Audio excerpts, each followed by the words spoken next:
This is the Haulin Assets podcast where we show you how to start and run your own trucking company. Ever wanted to go out on your own? Follow Chris as he goes through the highs and lows of running on his own authority.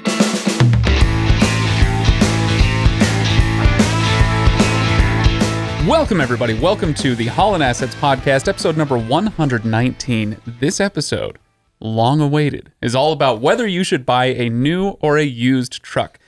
And I'm sure that we'll come down with a really, really clear answer on this one, right, Chris? Probably not. The data tells a very good story. Yeah. But this is really, it's like one of those things, we'll give you really good information, but ultimately it's your decision, and every circumstance is a little bit different. So this episode fascinates me. The numbers fascinate me. It's not exactly what I was expecting, so it's going to be fun to get into. Yeah. This is a long-awaited episode. Like I said, we've been talking about this for a while. It's a question I've asked a bunch. I know listeners have asked this question, so I'm glad that we're finally getting there. Before we do, though, I want to remind everybody to go to haulinassetsllc.com for full show notes and documentation, and that's going to be especially important today. We're going to be talking about numbers a lot, and it'll help to follow along.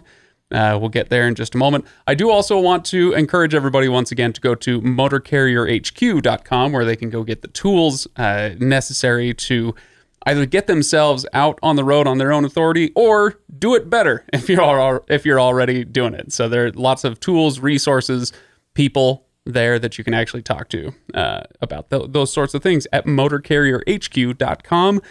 Chris, I want to emphasize that I've got a printout of the P&L that is on the website here in front of me, and I think this episode, more than any, it's worth it to maybe even listen to multiple times, but for sure listen to it one time when you've got the P&L in your hands or on a screen in front of you, so that you can follow along as we go through these numbers. It'll help things make a lot more sense, and I think it'll be more beneficial to listeners if they've able to look at it as we're talking about it. Right.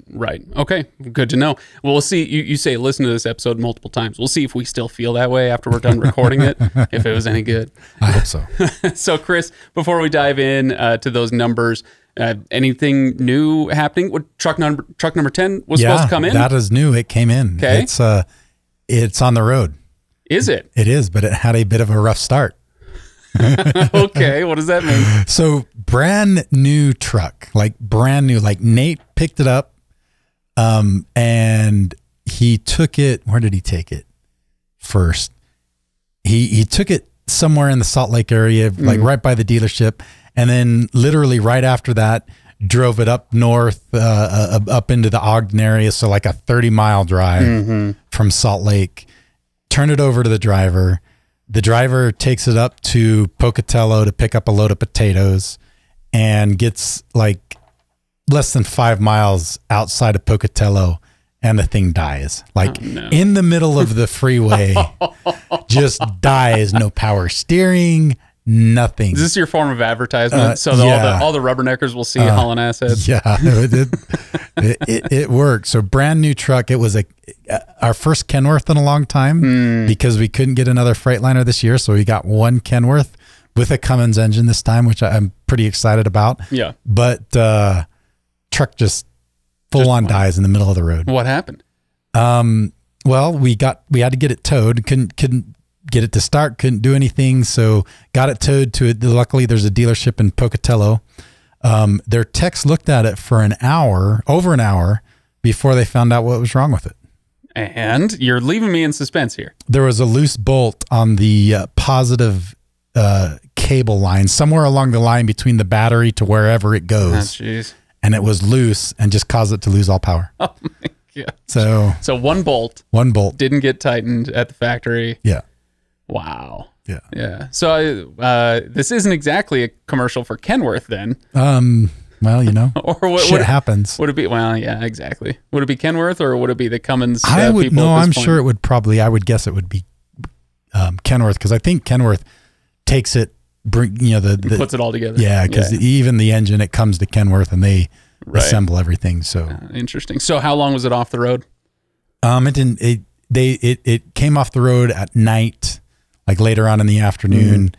the dealership looked at it kind of first thing in the morning, got back on the road the next day. Okay. So, I mean, but not what you expect out of a brand new first trip in a truck. Man. Well, speaking of that, Chris, maybe we should talk about why everybody should avoid brand new trucks forever, right? Well, yeah, there's very good intro into this topic. Yeah, no, so okay, I'm being facetious, but that is the topic today, whether somebody who's looking at a truck should buy used or new. This obviously is not a commercial for a new truck necessarily, but this is truck number 10. You've had a bunch of brand spanking new trucks out on the road that have not had this problem, right? So, Chris, why don't you set up for me why we're doing this on episode 119 when we've talked about it since about episode 5, and let's go from there. What's taking so long, or what has taken so long to get to this topic? Well, that's a good question, because as you said, like, this is a topic I've wanted to talk about since day one of this podcast, since we first started Haulin Assets. And so, I mean, we're 3+ years into it now, and it has taken a long time to get here. And the biggest reason it's taken so long is I wanted to make sure the data was as good as we possibly could make it. So we're comparing apples to apples. And a critical piece was that we needed to have a good amount of time's worth of data. And I kind of had in my mind that I wanted at least 6 months worth of data. And then the other thing that I think is important to make this critical is I wanted to have the same driver in the truck during that period. So the same driver in truck number 1, which was one truck that we used. The comparison truck on the new truck was truck number 5. So another driver in that truck for the entire same time period, so we could compare apples to apples, not that we were switching drivers out constantly between the trucks. And truck 1 kind of was that truck forever. Like when we'd hire a new driver for a while, they'd go into truck 1. And as soon as one of our new trucks came online, we'd move them into a new truck. But Shelly, she loves truck 1. And so she didn't want to go into the new truck. It's a manual. She wants a manual. And so luckily she decided to stay in that truck. And then that's what finally gave us a chance to accumulate some time with the same driver in that truck. We'll go Shelly. All right. Go Shelly. But yeah, okay. So we're trying to reduce as many variables as we can, compare apples to apples. Truck 1 being the used one, truck 5 being the brand new one. And in this case, you told me you had more than 6 months of data, right? We did. So then truck 5, Greg is the truck Greg drives, driven for quite a while. And we finally got to the point where we had 6 months worth of data, and really why it's taken a little bit longer than that is just kind of me and my schedule. Like it's taken me, it took a little bit of time to put this episode together to kind of really dive into the numbers, because it's not as simple as pulling a P&L and comparing the two.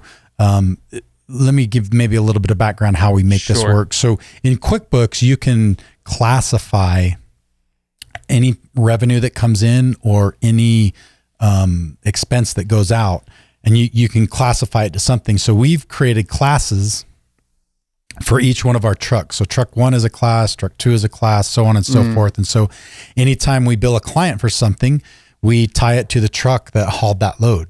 And then anytime we've got an expense, if it's a repair expense for truck 1, we put the class as truck 1. And then you've got some all the way down to fuel. All the way down to fuel, everything. Yeah. You do have some expenses like, let's just say Nate and I's salary, that doesn't really tie directly to a specific truck. So we categorize those as general and administrative expenses. So we created this class, it's G&A, general administrative expense. And those kind of expenses go into that. And so what I had to do is this is where kind of it took a little bit of time to build, is I pulled a P&L for each one of the trucks. Then I pulled a P&L for the general and administrative expenses over the time period. And I then kind of just reallocated, we had for a certain period of time, we had 8 trucks, and I allocated the G&A expenses across 8 trucks, and then allocated that prorated portion of the G&A expense to each one of those trucks over 9 months. So it just took a little bit of time to get it all. I appreciate the explanation, Chris. And now I just over. want to remind everybody to wake up. Okay, I know you're on the road. We don't want to. Are you saying that not everybody's as big of a nerd as me? Here's I don't understand this. How does everybody not find this stuff super fascinating? What I'm saying, Chris, is that all these truckers, well, not all of them, luckily, but many of them and I would have something in common, and that is difficulty staying awake during an accounting class. But this is why, Chris, you said, or why we mentioned earlier in the episode, you might want to listen to this twice, maybe 3 times. You know, there are going to be some unfamiliar terms. Give yourself a chance to familiarize yourself with them if you haven't yet. G&A, stuff like that. Like, this is stuff you can just go Google and you'll find your quasi-simple explanations. But we're going to move right along and get a little deeper into this. Okay, so Chris, let's break this down then. Well, actually, before we do the breakdown, I also want to remind people, this is why I mentioned go to the profit and loss statement that's on the show notes for this episode, the full show notes at Haulin Assets LLC.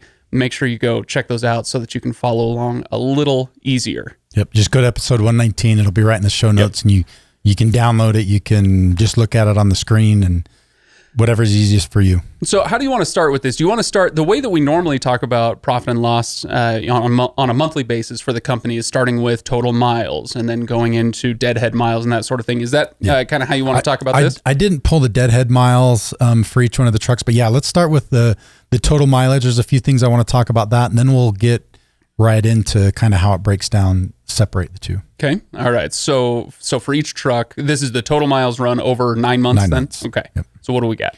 So truck number 1 ran 99,841 miles. Okay. And then truck 5 was 105,375 miles. Okay. So yeah, give or take a few percent. They were close. That's pretty close. And when I was looking at these numbers and trying to decide, hey, do I just want to do 6 months worth of data or 9 months worth of data? I actually pulled the P&L and the info for both trucks for both time periods, for 9 months and for 6 months. Okay. And it was interesting. When I pulled the 6 month report, their mileage was within it was less than 100 miles of each other. Wow. It was almost exactly. It kind of blew me away. I was like, wow, that's close. And then obviously there was a difference in that last 3 months of 5,000 miles. And the biggest reason why that is, and this is indicative of a used truck, is we had to pull that truck off the road for about a week to replace a turbo. Right. I remember that. Yeah. And so that's the biggest portion of why there's such a mileage difference. And that happened obviously in that last 3 months. And that's why it went from almost the same number of miles over 6 months to a bit of a difference in the last 3 months of that 9 month period. Okay. All right. So with that in mind, then, was there a significant difference in the revenue between the two trucks? It did, just strictly because of miles. The other thing that just kind of blew my mind was the rate per mile across those two trucks, exactly the same. Really? Yeah. I should have written it down. I don't have it written down, but I think it was $2.36 a mile. That's incredible. It was to the penny the same on both of them. We know how you value your pennies. I do value my pennies, especially in trucking. That's how you make money, every penny counts. There you go. Okay, so where does that leave us then with the total revenue for each truck? So it was about a $12,000 difference. The biggest difference was not the biggest difference. He's looking at the P&L right now. Yep. 238,000 roughly and some change for truck 1 and almost 251,000 for truck number 5. Oh, okay. So that's like $13K. About a $13,000 difference, which is really allocated to that difference of 5,000-ish miles. Now, okay. So that's the revenue. The total number was what, 230 some odd? 238. Okay. 238. So that's the total revenue. We need to talk about expenses. Now, do we want to kind of go down the line with expenses, or do you prefer to just pull out a few, maybe some of the meaningful ones? More of the meaningful ones. I don't think a lot of them, some of them are the same. Like anything that was kind of a GA type expense, the expense is exactly the same. So there's a lot of them that are the same. So the ones that I want to talk about are the ones where there's what I would kind of consider a little bit of a significant difference. Okay. So where do you want to start with that then? The first one and the biggest one is fuel. fuel. Oh man. I was really, to be honest with you, kind of surprised how big of a difference fuel was. You hear all the time. I mean, that's one of the big reasons dealerships tell you to upgrade, do a new truck, why fleets upgrade, do a new truck. I didn't expect, I expected there'd be some difference, but dealerships are always going to tell you, you need to buy our truck. Buy a new truck because it gets better fuel mileage. And I'm like, yeah, whatever. So I've always kind of taken that with a grain of salt. But maybe that grain was a little too big. Yeah. Maybe I was a little bit, should have listened a little better. Let me ask you this before you tell us what that number is, if you don't mind me pulling you off track just a little bit for a moment. The number that we're about to talk about with fuel, is that going to be exacerbated by the high fuel prices? Does that create a wider gap? Would that gap lessen if fuel were, a couple bucks a gallon cheaper like it was a few years ago? It would make it is exacerbated by the high price of fuel. Okay. So that being said, I just wanted to kind of set that portion of the table. So that being said, tell us about fuel expenses. So if you lump them all together, reefer fuel, truck fuel, and DEF, it's about almost a $21,000 difference. Holy smokes. Between the two trucks. Now, I need to give a little bit of a trying to compare apples to apples here. Truck number one, for longer than it should have, has had a problem with the APU. And so truck number one has had to idle a lot more than truck number 5. Okay. And that idle time, luckily we can see the data we can pull and see how many hours it idled, how much fuel it consumed while it was idling. And basically it boils down to, I can attribute about, $2,643. About. Yeah. It's not to the penny, so it doesn't count to Chris. Right. Yep. I did take a few, there's some educated guessing a little bit in that number. Oh, okay. But I think it's fairly close. Give or take. So if we back that out, it makes, I think, a little cleaner. So it's probably closer to across the 3 different fuel types. So it's closer to 18.5 or something like that. 18.5, 19,000, somewhere around there. But that's still, that's a huge difference. It is, right. I mean, it's still 18,000. And I just want to bring up the idea that maybe you don't want to back that out. You're talking about, well, we want to factor that in. So really the fuel expense is only 18,000 different only. But that's part of having an older truck, right? Is having things that break down. And so in this case, it was the APU, which caused fuel expense. And that might not occur with another truck, but it might be something else, right? And that's exactly, like, I talked with a bunch of different people about this, kind of getting their opinion. Should we leave that in? Should we take it out? How do we best compare? And ultimately we decided to leave it in for that kind of very reason, is that it's an older truck. That kind of stuff happens. That's part of, part of the reality of life. And so we've left it in, making sure you understand that. If you want to back that number out of my numbers to kind of give a better comparison, go for it. But that's how we're going to leave it for now. So there's that. On older trucks, things break down. On newer trucks, things tend to be more efficient as well, right? And this goes for just about any product, including it is. A truck, right? An older truck. This truck number one has over 935,000 miles on it now. So it's an old truck. It's getting close to 1 million miles. As time goes on, as things wear out, the compression lessens. It causes, which makes you consume more fuel. It's a manual versus an auto, and like I've always kind of rolled my eyes at this one a little bit, that autos are that much more efficient than manuals, and maybe that's probably part of it.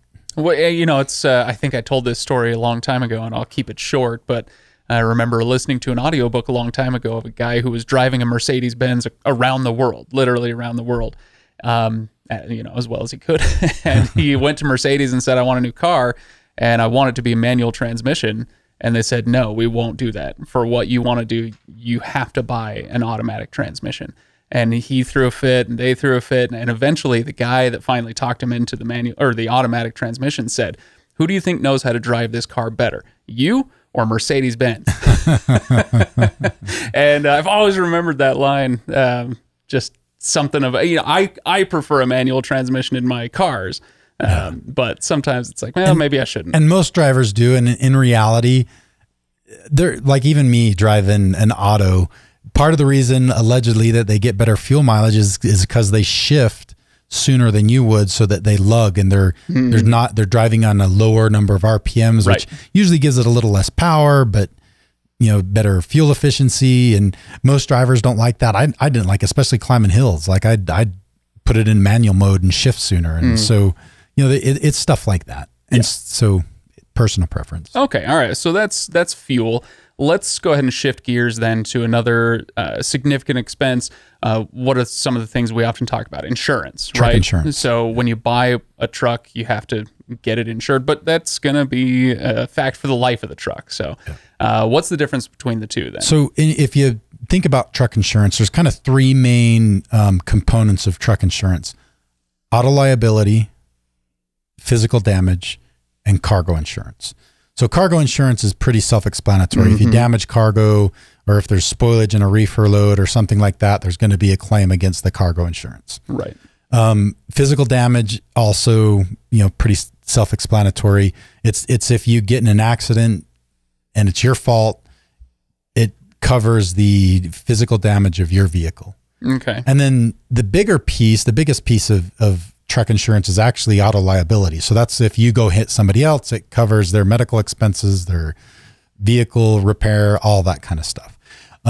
So cargo and auto liability are the same, whether it's a brand new truck or an old truck. But the physical damage, the rate is the same. So like they rate it at, maybe it's 1% of the value of your fleet is how much the physical damage piece costs.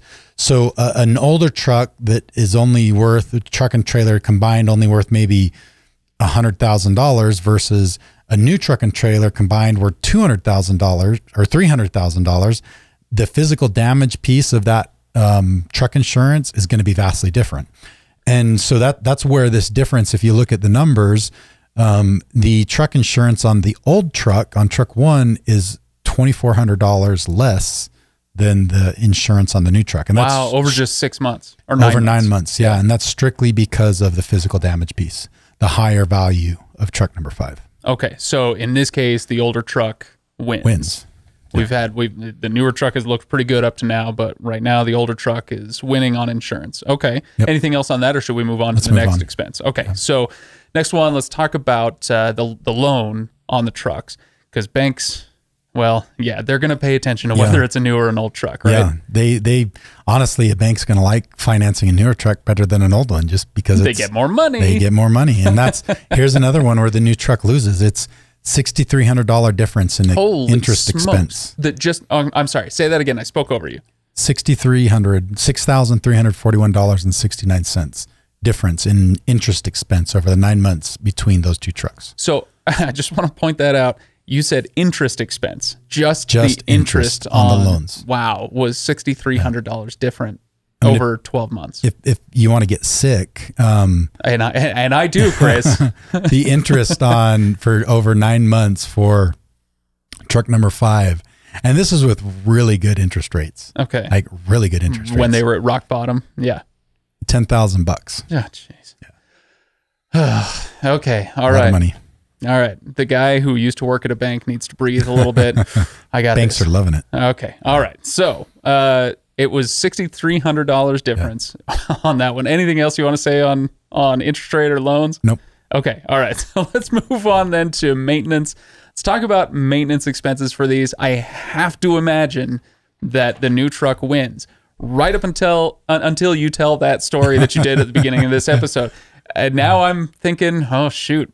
Well, how often is that the case? The new truck still wins. Oh, okay, so, good. Yeah. All right. It's not much. It's $1,200 over 9 months. So what is that? $125, something like that. It's not because this is maintenance. We're separating maintenance and repairs. We are. Yeah. Okay. So this is like oil changes, which we would have had regardless. Yeah. Tires, which we probably didn't need to replace tires on that truck. I should have looked and seen what we actually spent maintenance wise in truck number 5, but it would have been stuff like that. Yeah. Okay. Normal wear and tear items that you're going to regularly have to replace, or like your preventive maintenance services. So maintenance is one thing, but repairs is repairs something is else. different. And okay, so tell me where we're at with that. With repairs? Yeah. Yeah, that is the next category. So $14,696.48 difference. Ooh. So that's another big category for the new truck. Yeah, no kidding. Okay, so the old truck was looking good for a little while again, but now Yeah, it loses in some big categories. It's got big losses. That's really kind of what this boils down to. So the repairs on truck number one, almost $19,000, and about 8,000 of it was replacing a turbo.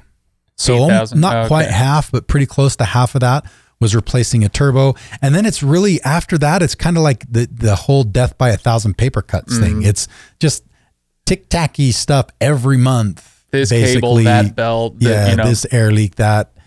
Yeah. Yeah. It's an old truck. Things are wearing out. And, okay, so you said it was, when you factor in the turbo, that took $8,000 off of it, right? Yeah. So what would it be? Another an $8,000 difference or something like that? No. Well, yeah. If it wasn't for that, it'd be about $7,000. But even then, that is not when you're annualizing this and thinking, how much could I make in 1 year with one truck versus the other? That is not nothing. No, it's not insignificant. And it's not insignificant. And then you do factor that turbo back in, because like we were talking about with the fuel expenses,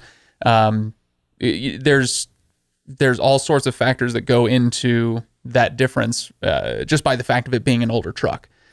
So if it's not the turbo, it's going to be something else, right? Yep. And so, okay, all right, good. All right, Chris, where does that leave us? Is that good on the expenses, or are any others you want to go over? So now we're going to go into, we're going to look at the operating income, or at this point. Why don't you define operating income for us? Your operating income is basically your income before you take out taxes, depreciation, amortization, all big words, taxes. Also known as EBITDA. EBITDA, earnings before interest, taxes, and amortization. Watch me. Look at you go, you banker, you. You're making me sick. I might have slept through accounting, but I learned it by osmosis. Look at that, EBITDA. So this is kind of a lot of the times why this number is important, because this is really what banks look at when they evaluate you for creditworthiness for a loan, is they look at your net operating income, your EBITDA. And this is where the biggest difference is. And I was shocked. If you'll look at the P&L, this kind of made me cry just a little bit. Truck number one actually lost money. Oh, really? A little over $5,000. Our green baby? Our green baby. Yep. The one that I drove. Whereas truck number five had a profit of almost $33,000. Holy smokes. Net operating profit. Yeah. Okay. So that's a $38,000 swing between. Okay. When you said an operating loss for truck number one, it was about what, $5,000 then? Okay. All right. So you're looking at a $38,000 difference between the $5,000 loss and the $33,000 profit. Okay. So that's huge. Like I was not expecting to see that big of a number. Wow. That is huge. It's crazy. So when you say that, it's a $38,000 difference over 9 months. You annualize that, you tack on another, I don't know, 5-6K. Never do math live, right, Chris? Whatever the number is. So you annualize that and you say, oh my gosh, 40,000 plus is the difference over the course of a year between these two trucks. So now it's open and shut, right? Buy a new truck. Well, I'm sure we're going to get there, but I just wanted to point out what I'm sure everybody's thinking, right? But you are going to nuance this to death, right? I am, yeah. Maybe not to death, but we will say, like, I don't think it's ever a cut and dry answer. Right. We'll lead with that. We'll talk a little bit more about that at the end. But let's come back to truck number one then before we get to that stuff. And let me just ask you, since you've seen these numbers, and like you said, it was kind of a rude awakening for you. Now, what are you going to do about truck number one? If it's operating at a loss, what are you going to do about it? It's probably going to come off the road sooner than we anticipated. Yeah. Shelley wants a manual transmission. Our second quarter truck at this point is slated to be a manual transmission. So once that truck comes in, we'll probably move her into that new truck because that's what she wants. And then we'll probably retire truck number one. Okay. So what does that look like when you retire the truck?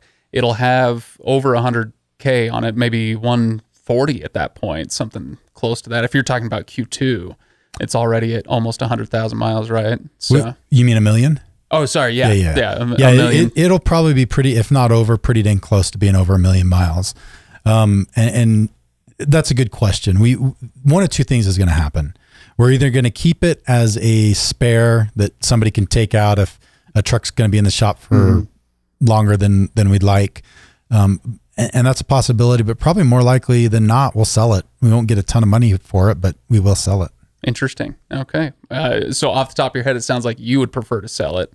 I think that's going to make the most sense, especially if we can get $20,000 to $40,000 out of it. Like, it makes it harder to justify holding on to it. Okay. Because even when you hold on to it, you're still going to incur expense because you're going to incur an insurance expense. Sure. There's some things you can do to kind of lessen that. So chances are that it's probably just going to make more sense to sell it. Interesting. Okay, so when you sell that truck, well, now you know what? That's a different episode, Chris. I'm You're trying to derail us. I need to stay on track here. Focus.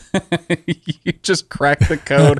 Tell Craig to focus. Yeah, good luck. Okay, so what other issues do we want to talk about that are going to nuance this, if not to death, then at least within an inch of its life? Okay, so we're gonna take this down. There's one more expense that we need to talk about.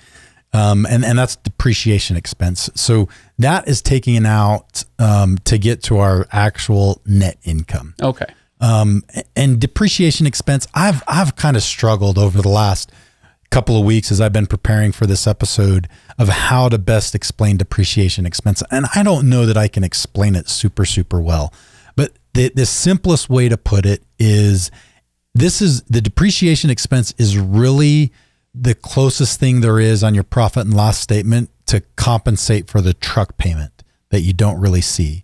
So what it really is an asset like a semi-truck is going to depreciate, lose its value over time. And so then you expense it on your profit and loss statement. And it's really kind of similar to the payment of the truck. And so, for example, we'll just use round numbers to make this simple. $100,000 truck. Your most common type of depreciation that you're going to use is what's called straight line depreciation, which just basically means and for semis, it's usually 5 years. So you're basically just going to say this truck on day one's worth $100,000, 60 months down the road or 5 years down the road, it's going to be worth $0. And then you just divide 100,000 by the 60 months, and that gives you your monthly depreciation expense. So, but I did something a little bit different for these two trucks. Do we need to take a nap? No, I just intermission. I'm absolutely retaining all of this on the first try, Chris. All right, so with these two trucks, the way that I did it, I tweaked it just a little bit to try to make it a little bit better apples to apples comparison. Truck number 2 and trailer 2, when we bought them, or 5, excuse me, were worth about $500,000, or man, I'm way off here. $270,000 combined, the truck and the trailer. Okay. I think in 5 years we can probably sell the two together for somewhere around $120,000. Okay. So that means we've got about $150,000 difference between what we pay for it and what we're going to be able to sell it. And so that's the piece I depreciated, is that $150,000. So if you divide that 150 by 60, you get 60 months. By 60 months, you get $2,500, I think, if I remember right. Yeah. Yeah. So that's the monthly depreciation expense I used for truck 5. Okay. And then truck 1 did the same thing, but when we bought it, it was roughly, let's see. Yeah, I'm trying to remember what the numbers were. That was long enough ago. I can't remember. I can't remember what you paid for that The number truck. I used for the depreciation ended up being $75,000. Okay. So what we paid for it minus what we think about half that.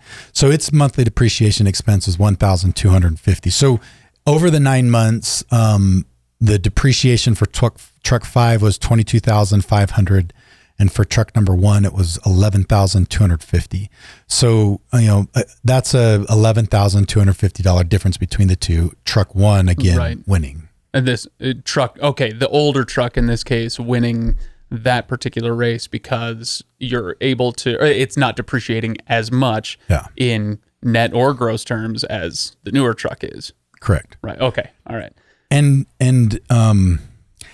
one of the things with depreciation expense is I don't necessarily, I think it's a different expense than every other expense because there's some tax advantages and things to a depreciation expense. So I don't put it on the same category or give it the same weight as something like fuel.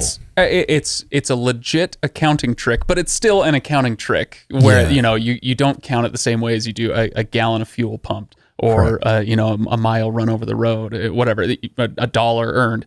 So it's a little more nebulous than those things. Yeah, it's not as black and white. It's not as clear cut.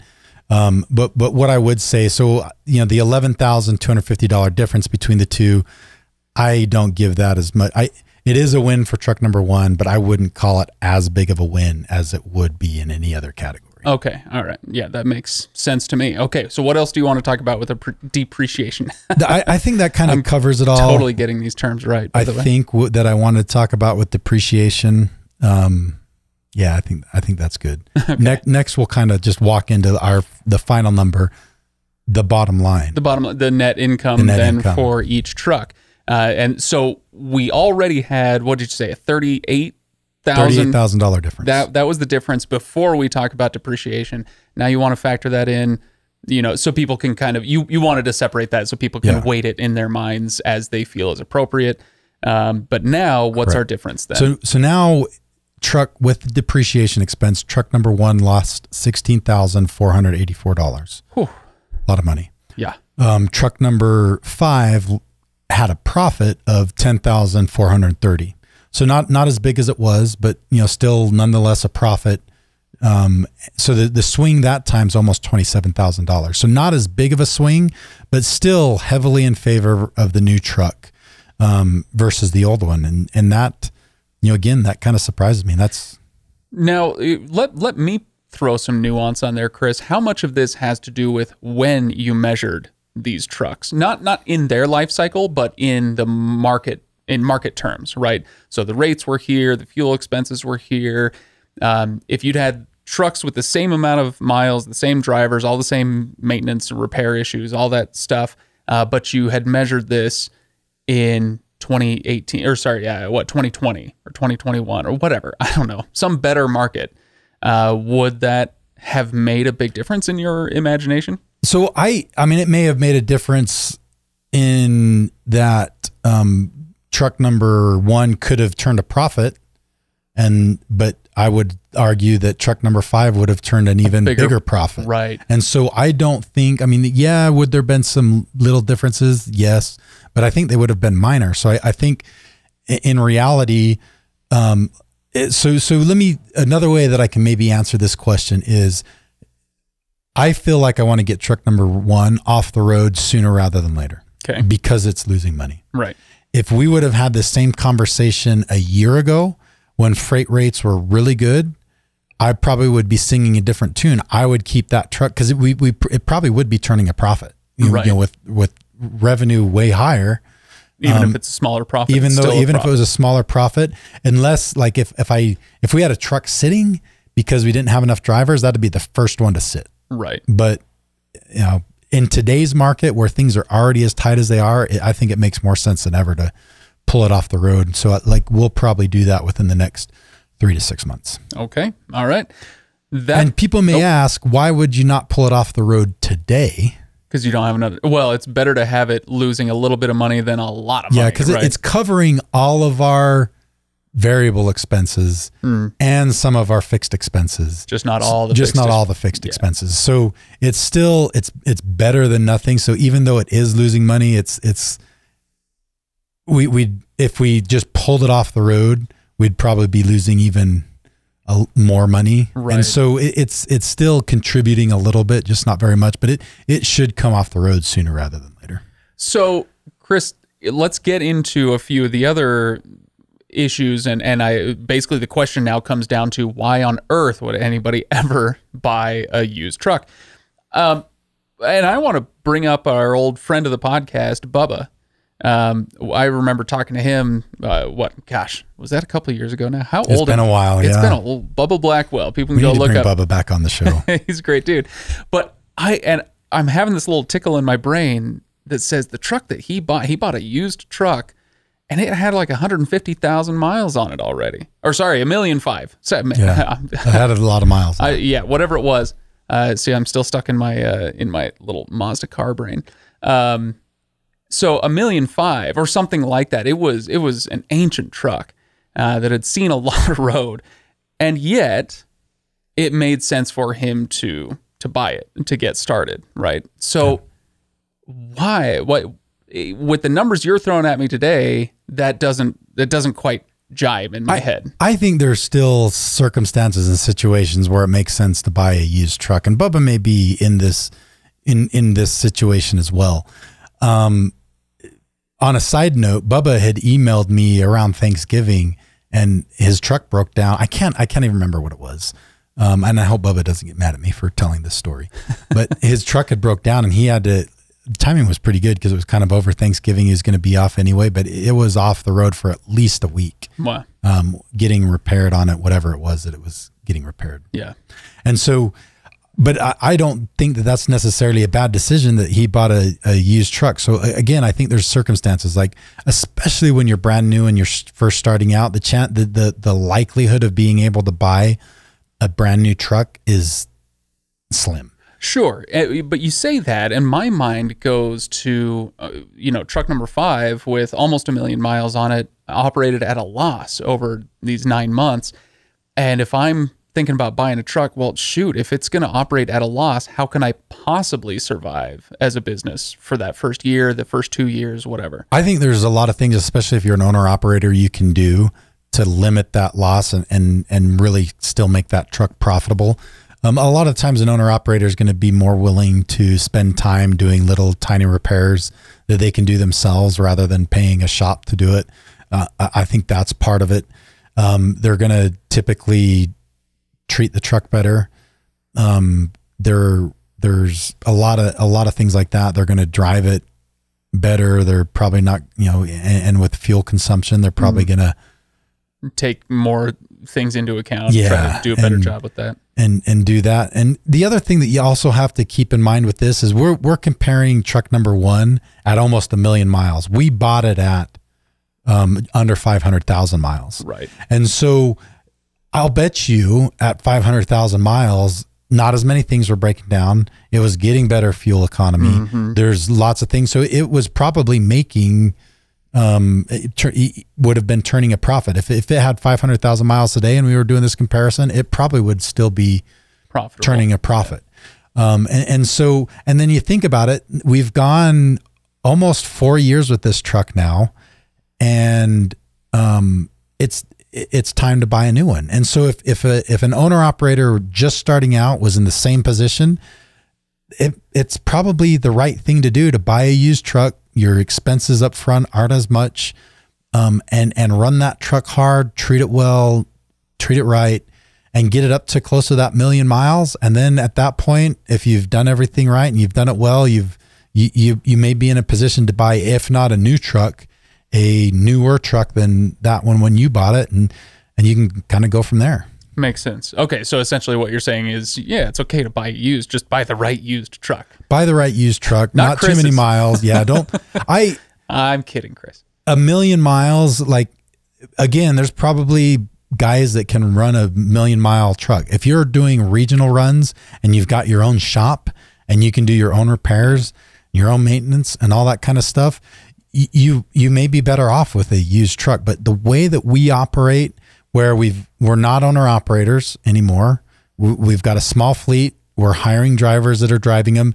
They want to be in newer trucks. They don't like dealing with the headaches that come with an old truck oftentimes. There's just a lot of reasons to get that new one, where if you're an owner operator, you can kind of deal with some of those things a little bit better. You can do your own repairs. If you've got your small fleet and you've got your own shop and you can bring the truck in and take care of it, you can reduce some of those expenses, and there's things you can do to make an older truck more profitable than the way we are able to. Yeah. I was actually just going to ask you that question. What other reasons might there be? I feel like we've kind of talked this one within an inch of its life, but reasons to buy a used truck, you've kind of gone over those. Any others that you want to bring up? Not so much with the used truck, like with the new one, and I kind of just mentioned this. Some reasons that we like buying new trucks now, there's just a lot less stress involved for both the driver, for Nate and I. When a truck breaks down or needs a repair, it all of a sudden becomes an emergency that somebody's got to solve, and those don't usually happen at convenient times. It's stressful for the driver. It's stressful for us. The fuel economy is better on the newer trucks. They just, new drivers like a new truck. Let me ask you a question that's not a line item on the profit and loss statement, and that's about the relationships that you have with brokers, with direct relationships with shippers, things that we talk about that, again, don't show up on the P&L. Do shippers know or care about the age or the life of your truck? Yeah, they do. Is that a thing? Shippers and brokers both do. If you have an old fleet and you run with them a lot and you start having breakdowns on the road and it's causing you to miss delivery times or pickup times, that becomes frustrating for everybody. And so, brokers and shippers would prefer to do business with a carrier typically that's got a newer fleet than old stuff. Right. Okay. Well, Chris, let's get to the very bottom line of all the bottom lines that we've talked about, and that's whether you would suggest to somebody out there that they buy used or new. Now, we've done all the nuances and whatnot, but what I'm looking for is one of those, for 80% of the people out there, 80% of the time, here's what I recommend. Do you have one of those for us? I think the numbers they tell a good story and they don't lie. I think in a lot of situations, it makes the most sense to get something as new as you can, as soon as you can. That doesn't mean you can buy brand new every time. You may have to, buy used and kind of work your way up. Buy your first truck with 500,000 miles on it, buy your second truck with 250,000 miles on it, and maybe your third truck's that brand new truck. Right. But at some point, I think it makes sense to try to get the newer truck as soon as you can. Okay. All right. Fair enough. Chris, anything else that we want to go over on this episode? Anything that we missed from your notes? I think that's about it. Yeah? Yeah. Okay. Well, I hope people enjoyed this episode 4 times in a row, right? I hope that it was informative and, I don't know about entertaining. My eyes glazed over a couple of times. I saw it. I noticed that. I was feeling really bad for you there for a few minutes. Oh, no. It's I still don't get why people don't find this fascinating. What's wrong with you, Craig? I say the same thing about science fiction books, but whatever. To each his own. Whatever, Chris. No, people should definitely check this episode out a few times, like we've already mentioned. And let us know what questions came up for you that we didn't answer in this episode, because we are going to want to address those. So at haulinassetsllc.com, you can comment on that episode. So if you go to the full show notes, you can make a comment there. You can also find us on Facebook and make your comment there. Or you could ask your question alongside a 5-star review. And then there's a good chance we'll answer it, right, Chris? Yeah, for sure. Yeah. There you go. Even if it's not, I'm that kind of guy. I'll still answer your questions, even if you hate me. You didn't answer this. 1 star. 1 star. All right. So thanks everybody for listening. I will cut it off there so that it's already a pretty long episode. Chris, I'll see you for a financials episode in a couple weeks then. We'll see you then.